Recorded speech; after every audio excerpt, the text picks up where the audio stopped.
tail biting literally is a pig bite another pig's tail and cause injury in the victimized pigs. So tail biting is frequently seen in girl finishing pigs, but it also can occur in nursery pigs and even, as we just chat, in the group housed gestating sows or gilts even. Mm-hmm. So it's kind of a sporadic event. Some producers may see more, some may see less, but regardless, I think you probably see a tail biting during girl finishing period. It's pretty common.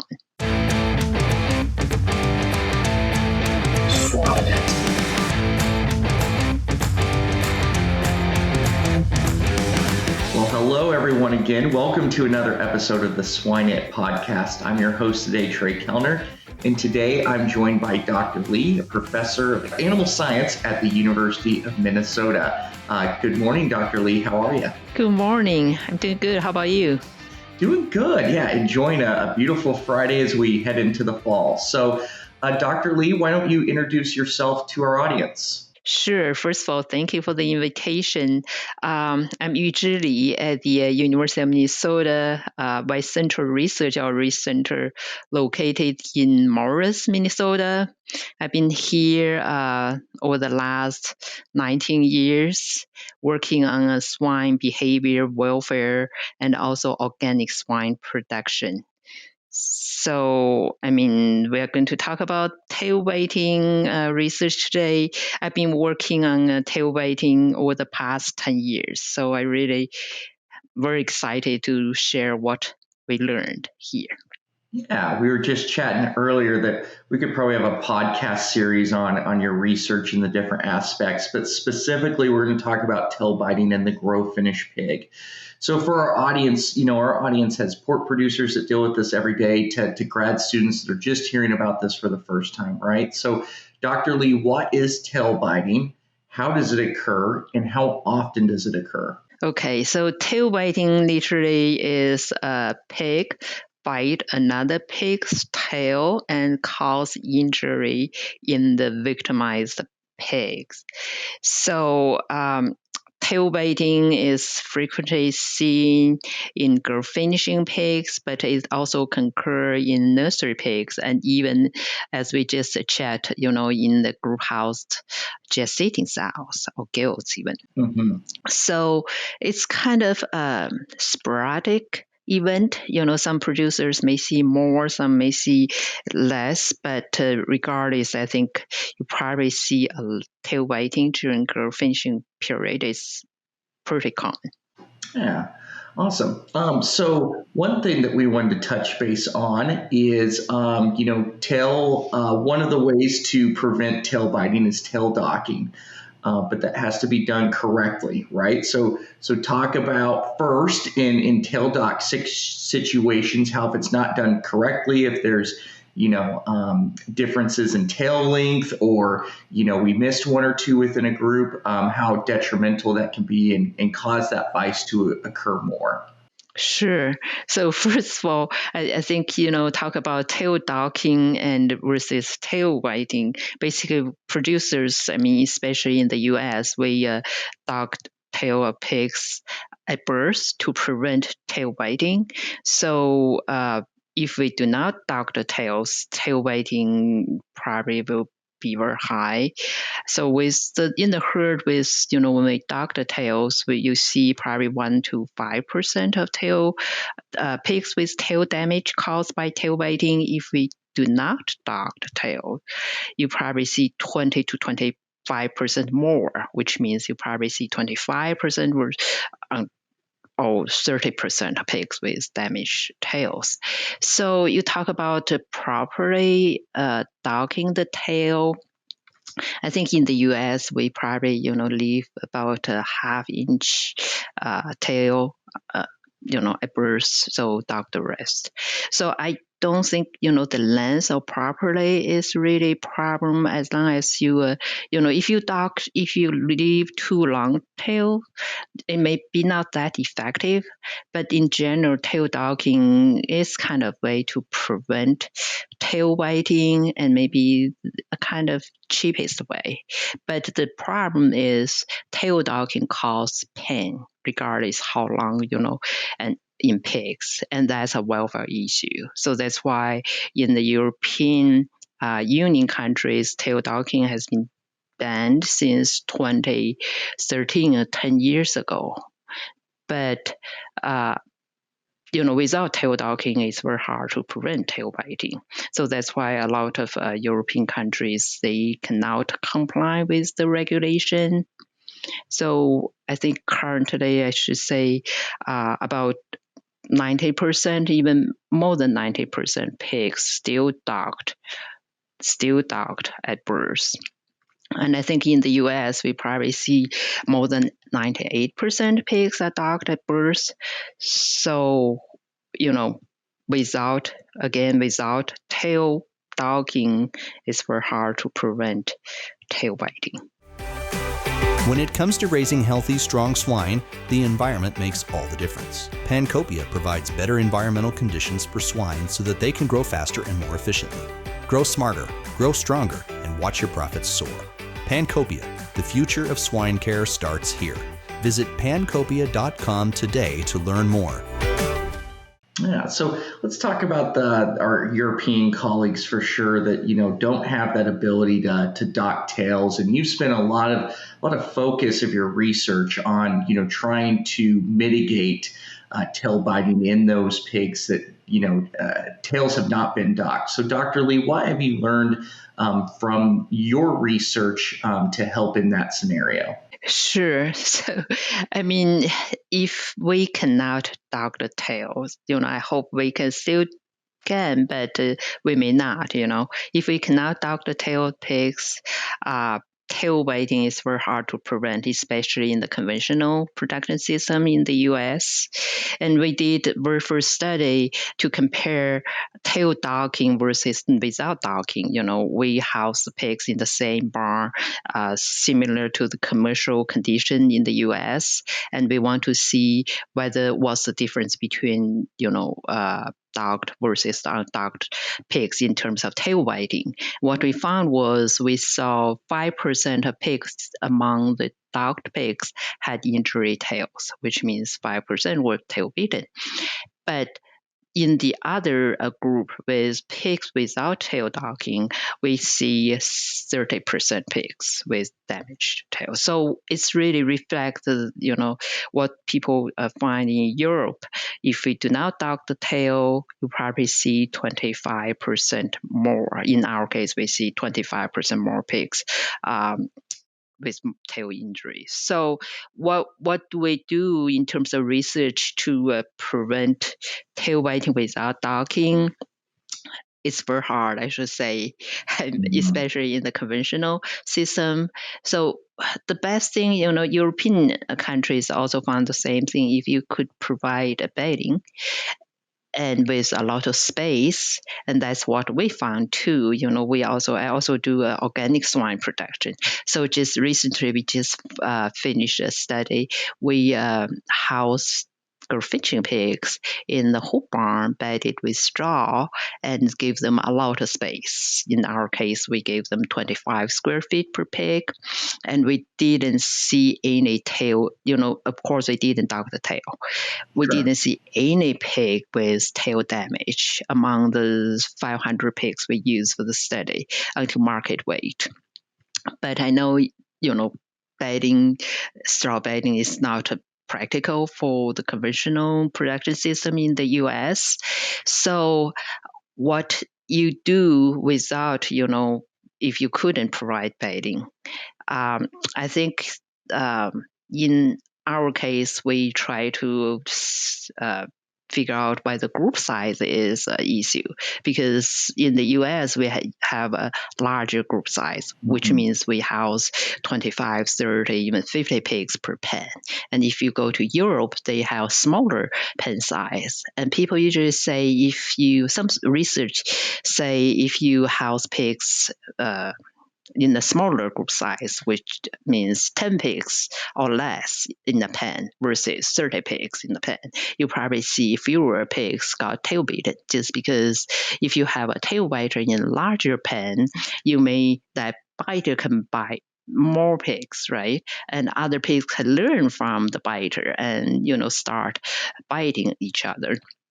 So we did a study to test that. And we didn't, we have 9 pigs in the pen versus 18 pigs in another pen. And we didn't really see small pens has benefit. We did see pigs in small pens have fewer pigs got tail injured, but their injury were more severe compared to the larger pen. So the severe damage of the tail can cause a lot of issues. First of all, welfare issues, health issues, and pigs with severe tail injury may not go to the feeder to eat, and then they probably will have reduced growth rate, and also that can cause, the medical expenses, the labor and the space increase associated with the taking care of those injured pigs. And finally, I think at the processing plant, those pigs may get a carcass strain due to the tail infection. So the group size, at least our study didn't find effect. That's not effect strategy. Another thing we look at was litter origin. The idea was whether, if we house litter mates in the same pen versus non-litter mates, because right now we never think about that. We mix pigs or group pigs, right? So maybe the litter mates, that's kind of social support. They may get along better. So we compared that as well. And right now we are still analyzing the data. Actually, this is our second study looking at litter origin. But so far we didn't see clear, a conclusion litter mates is important or not. And I think at the individual level, I think what we saw in our research, also as you probably hear the producers say the same thing. At the individual level, usually the smaller pig can be the biter, simply because tail biting probably is a strategy for smaller pigs to get access to feed or a rest area where it's occupied by bigger pigs. So that's why, when you look at the tail biters, try to find tail biter, you probably should check those smaller pigs and probably should check the feeder area. So people always say female sex play a role in tail biting. Goats probably usually the biters versus barrels are usually weaponized pigs, which means barrels are beaten. We didn't see this clearly. In one study, we saw a tendency, but in the current study, we didn't see that. So that may or may not be true. So I think that's what we kind of find right now. But right now we are doing another study.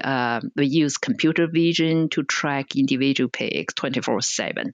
And we want to identify, first of all, we want to identify who is the tail biters. And then we want to know what behavior changes those tail biters, may have. And then from there, we want to find any indicators whether we can identify them early. Things like that. Yeah, that is awesome. As a pork producer myself, I've always thought when we talk about camera technology within our barns and where's areas where it can gain value, something like a device like tail biting makes all the sense in the world, right? Where we can identify the tail biter and remove that pig and isolate that pig so it doesn't do any further damage. And then B, then also early treatment, on the pigs that were tail bitten, right? So Really identify tail biting is in the pen is very important. So there are two things, you may look at it, as you said, identify the tail biters. And another thing is to identify, we call, I think other people call it as well, indicator pigs. sure. Indicator pigs means the first pig in the pen which had a fresh blood on the tail. So if you see that, that means there's a tail biter in the pen. So that means tail biting may start it. So you have to, that's a time to to identify the tail biters. So maybe also check other factors related to tail biting. I mean, we should talk about, tail biting risk factors, what can cause tail biting. I think producers know. Yeah, I think we have our laundry list for sure. But Dr. Li, for those listening to this podcast that may not be familiar, what would be some of like your top 5 risk factors in terms of, hey, this might be a tail biting situation. Let's be more aware here. Sure. I think, not on our study, also the experience in Europe, they will say the risk factors, because tail bitings are multifactorial event. So the risk factors can start from even genetics.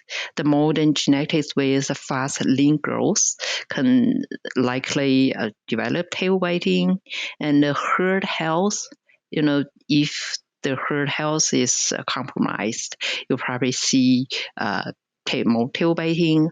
Experience in Europe say pigs with respiratory disease may develop tail biting. And a study conducted at University of Minnesota years ago, not by us, but by our senior professors, also show that a herd positive to PRRS had higher tail biting incidence. They find 16% pigs got tail damage versus 5% in the healthy herd. So herd health is also important. You should take care of that. And I think European producers will say herd health is the most important thing to prevent tail biting. So, and another thing, I think European farmers also say management and barn environment. They call it barn climate.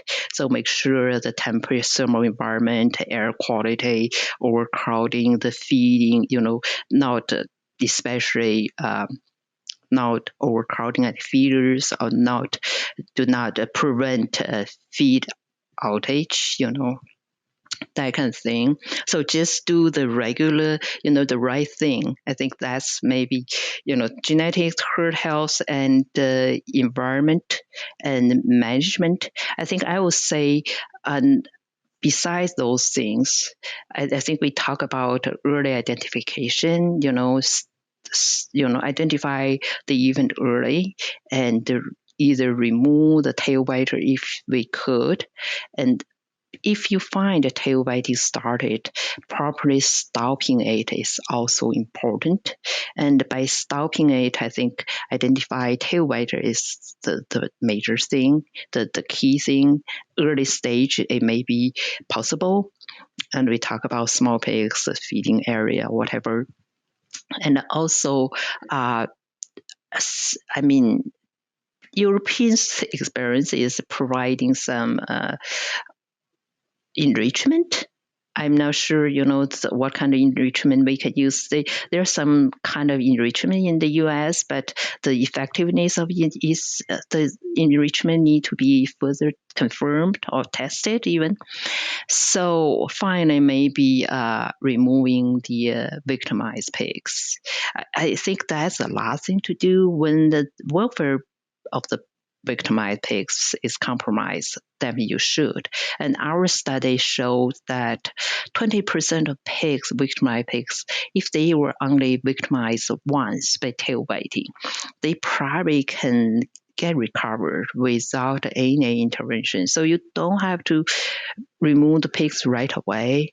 But I think once you see tail biting started, you definitely should check all the risk factors, like feeders are working properly, the thermal environment working properly. So all the things we do daily. So those, I should say, probably the risk factors we should pay attention to.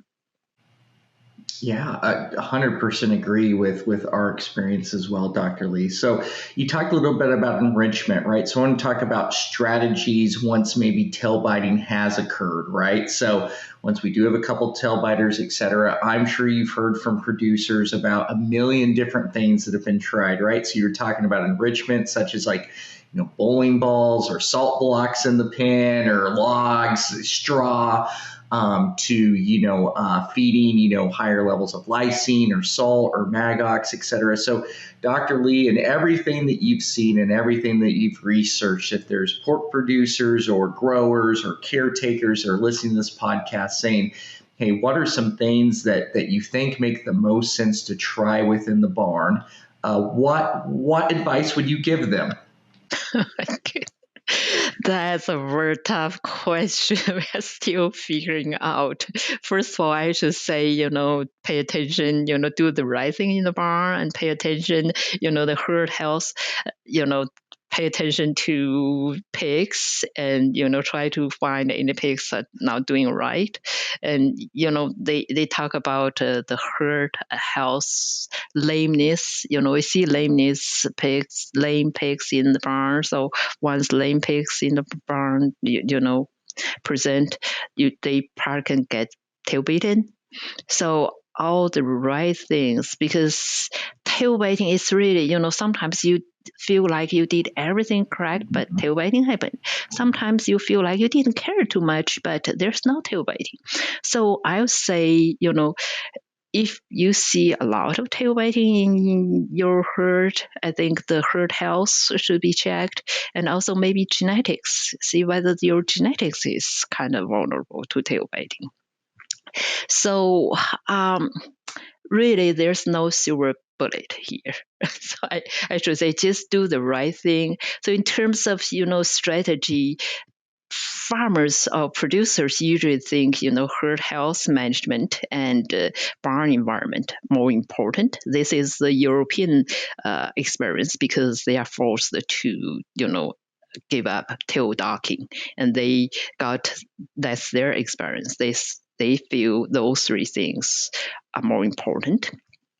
But researchers like me, I think I'm not totally agree with the researchers in Europe, but researchers emphasize enrichment, and they said, you regardless, you should provide some enrichment. But the problem for us is we still haven't identified the most effective enrichment which can be used anywhere, let's say in the US. So I would say, because the European producers' experience was up to 90% of tail biting can be avoided just by managing the herd health, the environment, and management. And the research show on the other side, the enrichment can avoid up to 50% of tail biting. So if you think about, 90% versus 50%, looks like the management probably is more effective and maybe even cost effective. So, but on the other hand, I think enrichment probably will be the area we need to work on to identify the most, practical, cost effective, and, can be applied in the US especially.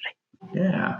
And Dr. Li, it may even be a situation where a rotation of those enrichment strategies or, strategies that might be employed might be best. As we all know, as humans, sometimes we get bored, right, with enrichment that goes on, and pigs are kind of similar in the same fashion, right? So Exactly. Yeah, they were talking about multi-points, multiple, and you have to change, just keep pigs engaged or curious about those enrichment. But on the other hand, if you think about large scale, swine production, it has to be practical.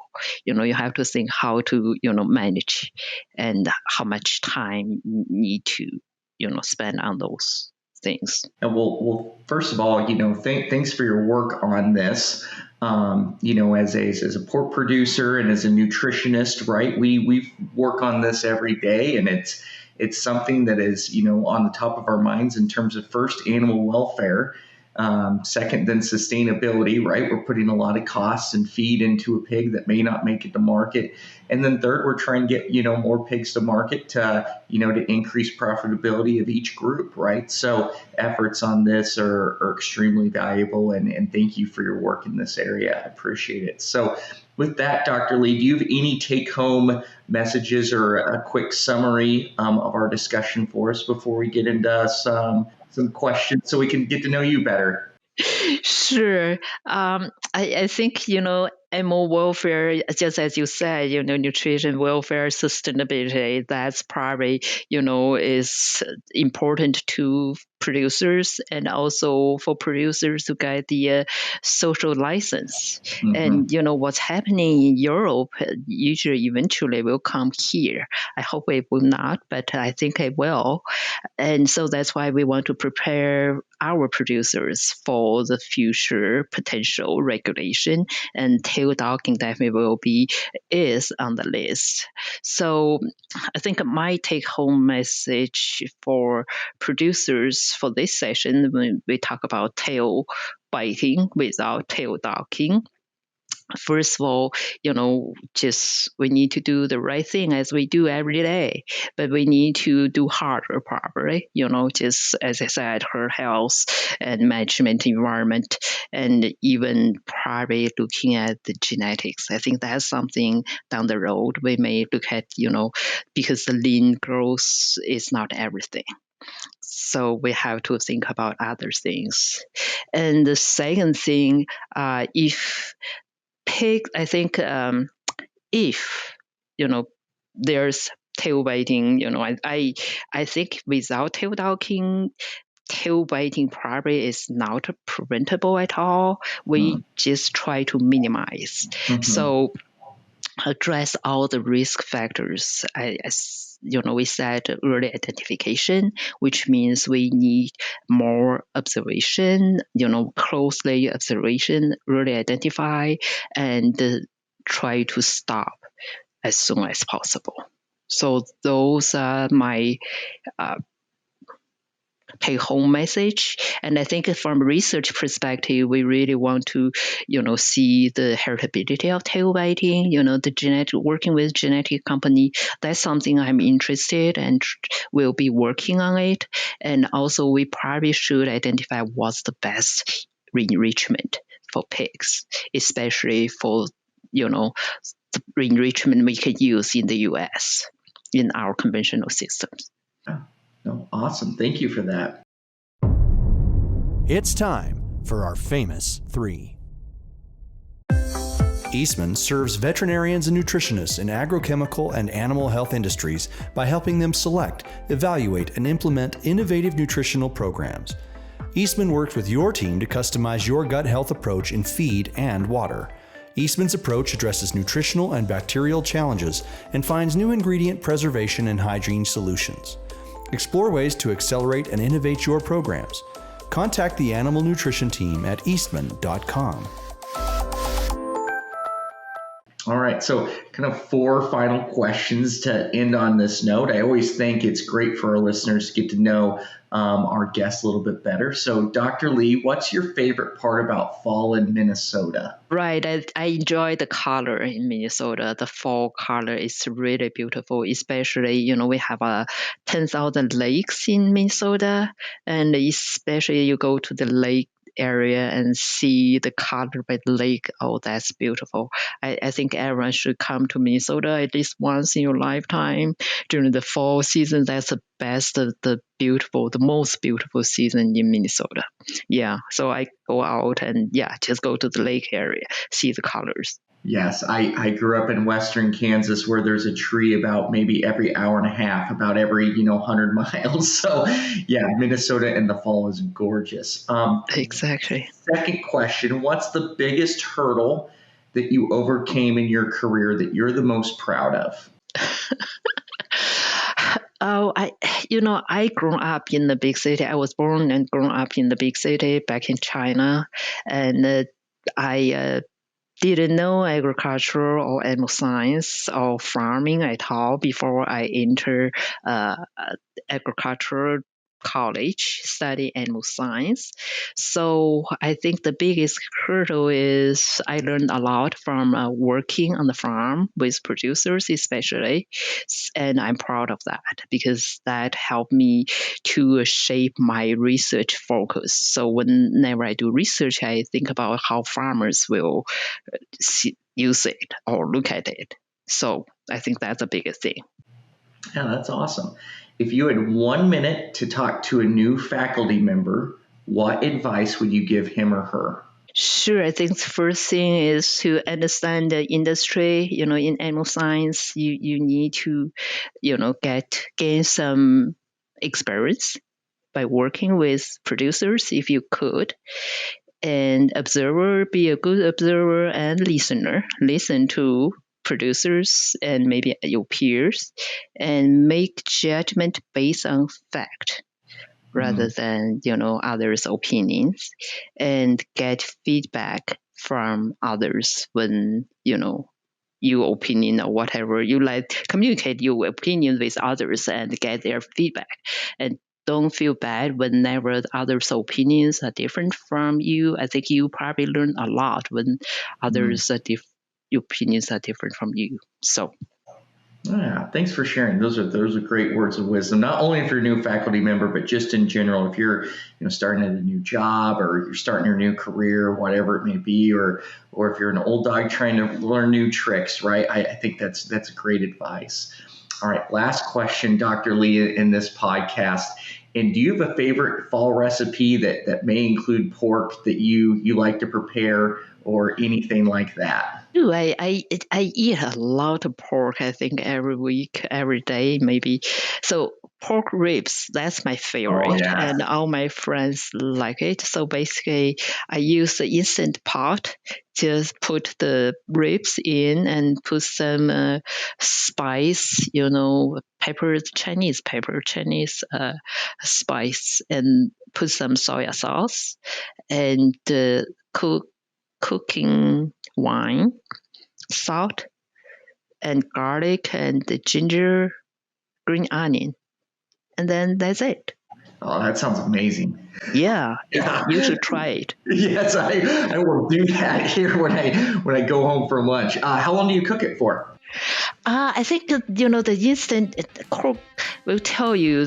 I think it's 15 minutes per pound. Nice. Yeah. Yeah. So depending. That's for sure. Yeah. Yeah. Awesome. Cool. Well, Dr. Li, thanks for a great conversation and sharing your information with us. Really appreciate it. I know I learned a lot, and I'm sure our listeners did too. So with that, thanks for joining us for another episode of the Swine It podcast. We come out with new episodes every Tuesday on your favorite podcast services and on YouTube. Hope you have a great rest of your day. Thank you. Thank you for the invitation. Enjoy your day too. Thank you. Bye.